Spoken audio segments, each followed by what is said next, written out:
দোকানে মাংসের বকেয়া হিসাব চাওয়া নিয়ে শুরু হয়েছিল বাকবিতণ্ডা। আর সেই তুচ্ছ পাওনার টাকা কত? মাত্র 400 টাকা।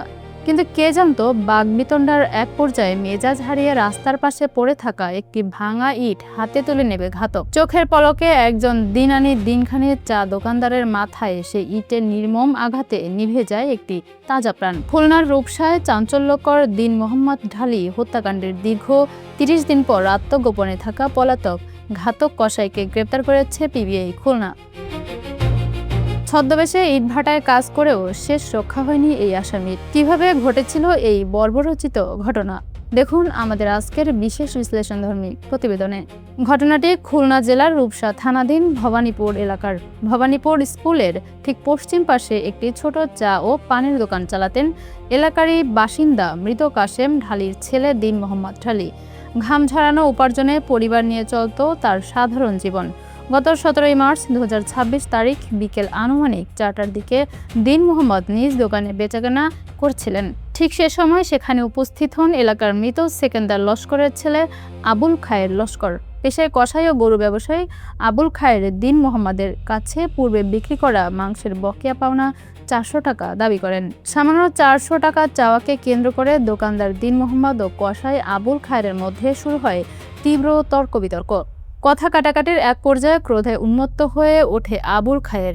সে দোকানে ঢুকে দিন মোহাম্মদকে এলোপাতাড়ি মারধর করতে করতে টেনে হিঁচড়ে রাস্তার উপর নিয়ে আসে।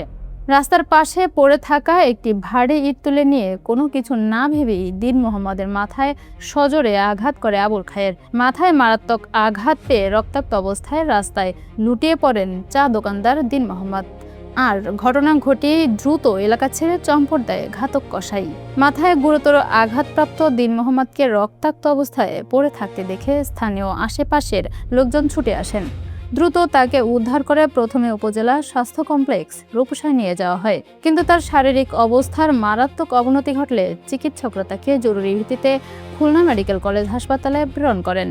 সেখানে নিয়ে যাওয়ার পর চিকিৎসকদের সব চেষ্টা ব্যর্থ করে দিয়ে একই দিন বিকেল 5টা 50 চিকিৎসাধীন অবস্থায় মারা যান দিন মোহাম্মদ। সামান্য টাকার জন্য স্বামীকে হারিয়ে দিশেহারা হয়ে পড়েন স্ত্রী সালমা বেগম। পরদিন অর্থাৎ 18 মার্চ 2026 তারিখে ভুক্তভোগীর স্ত্রী বাদী হয়ে রূপসা থানায় 302 পেনাল করে আবুল খায়ের লস্করকে একমাত্র আসামি করে একটি হত্যা মামলা দায়ের করেন। হত্যাকাণ্ড ঘটেই এলাকা ছেড়ে আত্মগোপনে চলে যাওয়ায় police bureau of investigation Khulna জেলা দ্রুত মামলাটির তদন্তভার গ্রহণ করে। পিবিআই প্রধান জনাব মোহাম্মদ মোস্তফা কামালের সঠিক দিক নির্দেশনা এবং পিবিআই খুলনা জেলার police super Reshma Sharmin PPM সেবায়ের সরাসরি নেতৃত্বে পিবিআই এর একটি চৌকস অভিযান টিম মাঠে নামেন। ঘাতক আবুল খায়ের লস্করকে আইনের আওতায় আনতে আধুনিক প্রযুক্তি ও গোয়েন্দা নজরদারি জোরদার করা হয়।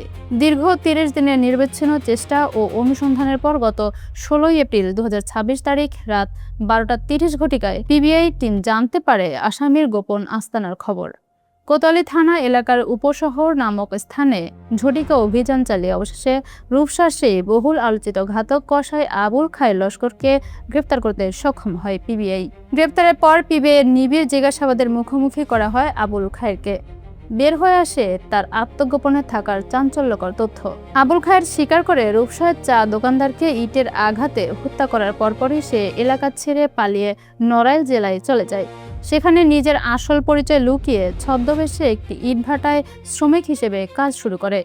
নড়াইলে কিছুদিন থাকার পর সেখান থেকেও কেটে পড়ে সে যশোরে গিয়ে আত্মগোপন করে। কিন্তু পিবিআই এর আধুনিক ডিজিটাল নেটওয়ার্কের কারণে শেষ পর্যন্ত তার রক্ষা হয়নি।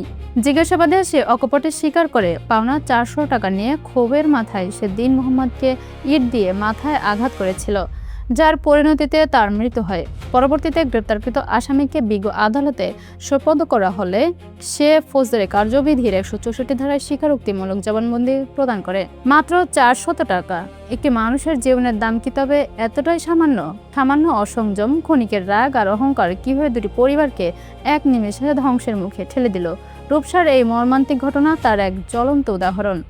একদিকে এক নারী হারালেন তার স্বামীকে, অন্যদিকে অপরাধী আবুল খায়েরকে জীবনের বাকি সময়টুকু কাটাতে হবে কারাগারে। পিবিআই খুলনা জেলার পুলিশ সুপার রেশমা শারমিনের নেতৃত্বে পিবিআই টিম যেভাবে টানা 1 মাস ডিজিটাল ট্র্যাকিং চালিয়ে ইটভাটায় লুকিয়ে থাকা আসামিকে আইনের মুখোমুখি দাঁড় করিয়েছে, তা আবারও প্রমাণ করলো অপরাধ করে পালিয়ে থাকা সম্ভব, কিন্তু পার পাওয়া অসম্ভব।